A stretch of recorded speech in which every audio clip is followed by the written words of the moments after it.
എടാ മുത്തുവേ, ഇതൊക്കെ പറഞ്ഞാലും ഉണ്ടല്ലോ, ഇത് എഴുതിയിടത്തോളം അങ്ങോട്ട് വായിച്ചു കഴിഞ്ഞപ്പോഴ് ഒരു കാര്യം എനിക്ക് മനസ്സിലായി. ഞാനൊരു മഹാസംഭവമാണ് കൊച്ചമ്മ. ഈ വ്യാസ മഹർഷി ഗണപതിയെ കൊണ്ട് എഴുതിപ്പിച്ചല്ലോ പറഞ്ഞു കൊടുത്തു. അതുപോലെയാണ് കൊച്ചമ്മ പറഞ്ഞത് ഞാൻ എഴുതുന്നെന്ന് പറയായിരുന്നു.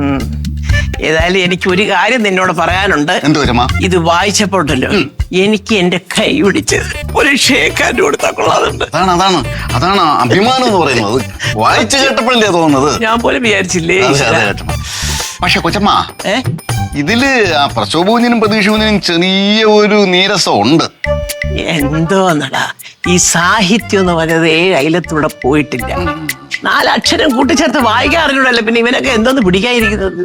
അത് അവര് ഉദ്ദേശിക്കുന്നതെന്ന് പറഞ്ഞു കഴിഞ്ഞാലേ, ഈ ആത്മകഥ പുറത്തിറങ്ങി കഴിഞ്ഞാൽ വല്ല പ്രശ്നമാവോ എന്നുള്ളതാ പേടി. പ്രശ്നമാകണം, വൈറലാകണം. അതിനു വേണ്ടിയാണല്ലോ ഞാൻ കഷ്ടപ്പെട്ടിരുന്ന് എഴുതുന്നത്. അതാണ് വൈറലാകൂടാ. നീ കണ്ടോ എന്തോന്ന് ശബ്ദം?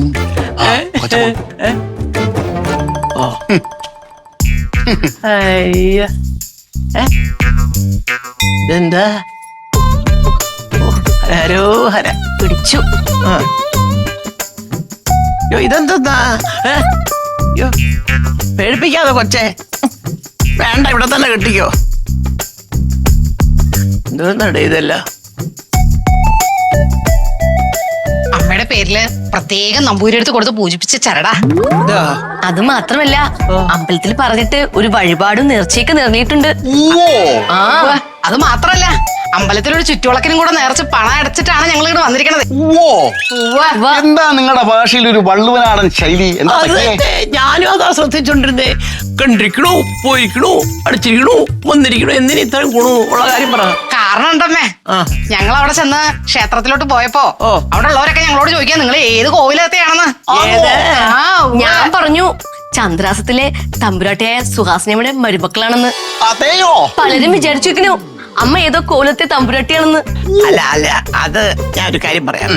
അത് അവള് പറഞ്ഞത് ശരിയാ. കാരണം ഞാൻ തന്നെ പല അമ്പലങ്ങളിലും പോകുമ്പോ ആൾക്കാരുന്നുണ്ട്, യോ ഏത് ഇല്ലത്തുന്നാണാവോ എന്ന് എന്നോട് ചോദിക്കാറുണ്ട്.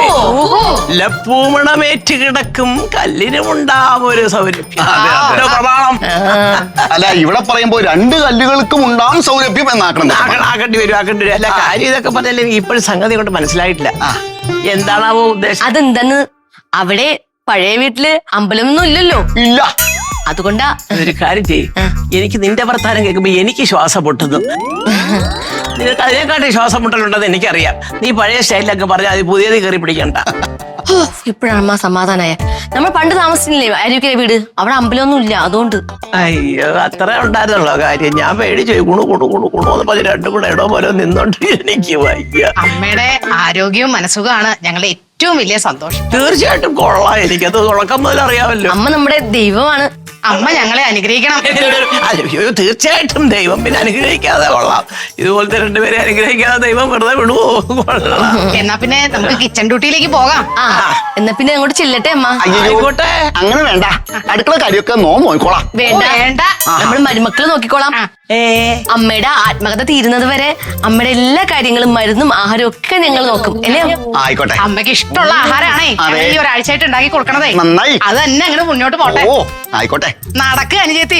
നടന്നു വിചാരിക്കുക. ഞാൻ കൂടെ വന്നു നിങ്ങൾ വിചാരിക്കുക. അങ്ങോട്ട് നടക്ക, ഒന്നിച്ച് പോവാ. അത് തന്നെ ഒന്ന് പോയാ മതിയായിരുന്നു. ഫ്ലവേഴ്സ് ഒരുക്കുന്ന കാഴ്ച വസന്തം യൂട്യൂബിൽ പ്രേക്ഷകർക്ക് ലൈവായി കാണാം. ഫ്ലവേഴ്സ് കോമഡിയിൽ ജോയിൻ ചെയ്യൂ, ആസ്വദിക്കൂ.